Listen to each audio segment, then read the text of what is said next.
Hello पिला माने good morning मु होची प्रार्थना मिश्र जीबी गवर्नमेंट हाई स्कूल मोरडा रो विज्ञान शिक्षयित्री।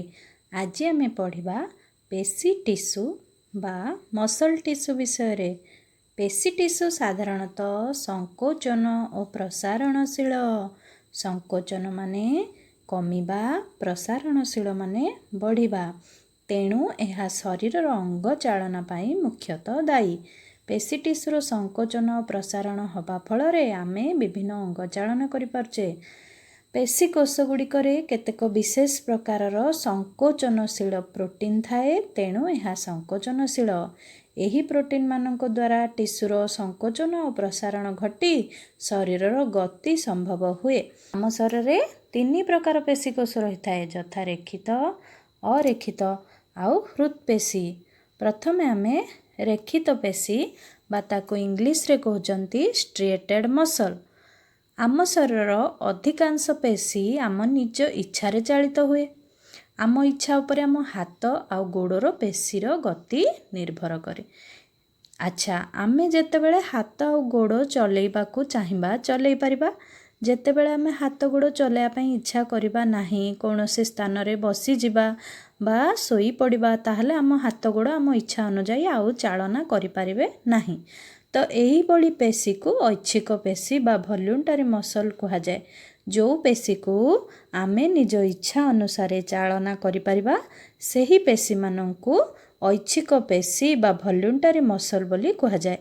सेही ऐच्छिक पेशी को अणुवीक्षण रे देखिले एथिरे कला आउ फिका बैंड 2 प्रकार बैंड अनुरूप भावरे देखिबाकू मिलिबो। जेमति कि एठी चित्र रे देइछि देख, गोटिए कला बैंड तापरे धला बैंड।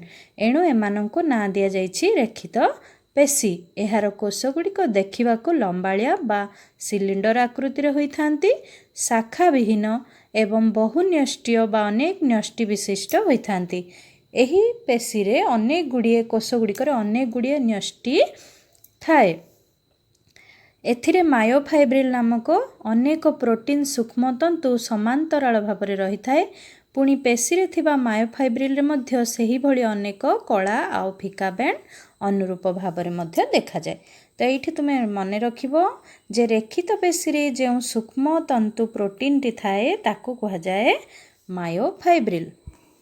पेशी भितरे समांतराल भावे रहिथिबा समस्त सूक्ष्म तंतुरे सेही 2 प्रकार बैंड अनुरूप भावे एका स्थान रे थिबारु समग्र पेशीटी आमको रेखित भलिया जणा पड़े। रेखित बा ऐच्छिक पेशी शरीर कोठी थाए ना, एहा विभिन्न अस्थि आ उपास्थि सहित संयोग होई रही थाए। काहेकि ना आमे जेमति कि मु कहिली जे आमे निज इच्छा अनुसार हाथ गोड़ चलेइबा, तो सेठी अस्थि आ उपास्थि सब अछि।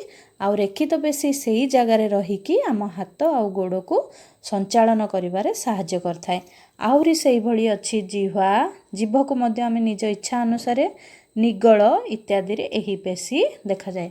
खाद्य गिळिबा पई जो स्थान रहिछि सेला निगल, आ सेठी मध्य रेखित पेशी बा ऐच्छिक पेशी देखा जाए। तापरे पढ़िबा अरेखित पेशी बा अनैच्छिक पेशी, ताको इंग्लिश रे कहउचन्नी अनस्ट्रिएटेड मसल। यह केउंठी देखा जाए? पाकस्थली, खाद्य नली और रक्तवाहिनी नली गुड़िकरे थिबा पेशी मानकर संकोचन और प्रसारण आम इच्छारे बंद हुए नाही। आमे कौन चाहिए आमर अंतर देहर शरीर भितरे बा जो आभ्यंतरीण अंग अच्छी तार संचालन को बंद कर दे परिबा कि? करि परिबा नाही। आम हृत्पिंड को आमे निज इच्छा अनुसार बंद करि परिबा नाही। आम पाकस्थली, खाद्य नली और रक्तवाही नलीर कार्य को मध्य आमे बंद करि परिबा नाही। तेणु सेही स्थान रे जेउ सब पेशी अछि ताको अनैच्छिक पेशी बा इनवॉल्यूंटरी मसल्स कहा जाए। यह केउंठी थाए? परिपाक नली, जरायु, आखिर स्वच्छ पटल रे एभली अनैच्छिक पेशी रही थाए, जहाँकि आमर इच्छा बिना परिचालित हुए नाही।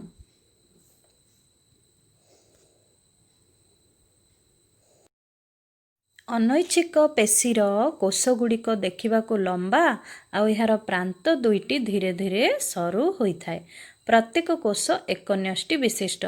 जेतेबेले आमे ऐच्छिक पेशी कथा देखुथिले सेठारे कुहा जाइथिला जे एहा बहुन्यष्टि विशिष्ट, किंतु अनैच्छिक पेशी हेउछि एक न्यष्टि विशिष्ट। रेखित पेशी परी एही पेशी रे पटापटा दाग बा बैंड किछि नथाए एणु एहार ना दिया जाइछि अरेखित पेशी। तो एठारे तुमे रेखित आ अरेखित पेशीर पार्थक्य लेखिला बेले सबुगुड़िक पॉइंट को आखि आगरे रखी लेखिबो जेपरिक एहार गठन किपरि केउंटी एकन्यष्टि विशिष्ट केउंटी बहुन्यष्टि विशिष्ट केउंटी देखिबाकू दाग बा बैंड थाए ताकू रेखित पेशी कहा जाए आ केउंटी रे बैंड न थाए आ ताकू अरेखित पेशी कहा जाए। एही परी अनेक गुड़िए पॉइंट करके लेखिबो। तापरे पढ़िबा हृदपेशी बा कार्डियाक मसल विषय रे। हृदपेशी कोउठी थाए हृद नारु आमे जानि पारुछे जे एहा निश्चित रूपे आम हृदपिंड रे थिबो। तो कार्य दृष्टि एहा अरेखित पेशी भली किंतु गठन दृष्टि रेखित पेशी भली माने हृदपेशीटी एभली भावे गठित होईची ताकू देखिले लागिबो से गोटिए रेखित पेशी किंतु एहार कार्य हेउची अरेखित पेशी काहेकि ना आमे आमर हृदपिंडर कार्य को निजे कंट्रोल करि परिबा नाही एहा तार इच्छा अनुसार परिचालित हुए। एही पेशी रे थिबा कोष गुड़िकर अनेक शाखा बाहरी परस्पर सहित छंदी होई रहिथांती आ छंदी होइथिबार फलरे सेई जगार अंतर्विष्ट चक्रिका बा गोटे डिस्क सृष्टि होइथाए जहार रंग कला तेणु एहा रेखित पेशी भली देखा जाए। हृदपेशी कोषरे अनेक माइटोकॉन्ड्रिया थाए स्वयंचालित स्नायुतंत्र द्वारा एही पेशी नियंत्रित से दृष्टि एहा अनैच्छिक पेशी परी काम करिथाए। एही पेशीर संकोचन आ प्रसारण जीवन सारा चली थाए। जदि आम हृदपिंड काम करबा बंद करदब ताहले कौन हबो ताहले हमर मृत्यु हो जिवो। तेणु आमर जन्म परठू मृत्यु पर्यंत जेउ पेशी सबु बेले काम करिथाए सी हेउछि हृदपेशी बा कार्डियाक मसल्स। आम शरीर जेते पेशी अछि सबुठारु अधिक कार्य करे बेसी समय कार्य करे हृदपेशी बा कार्डियाक मसल्स। Thank you.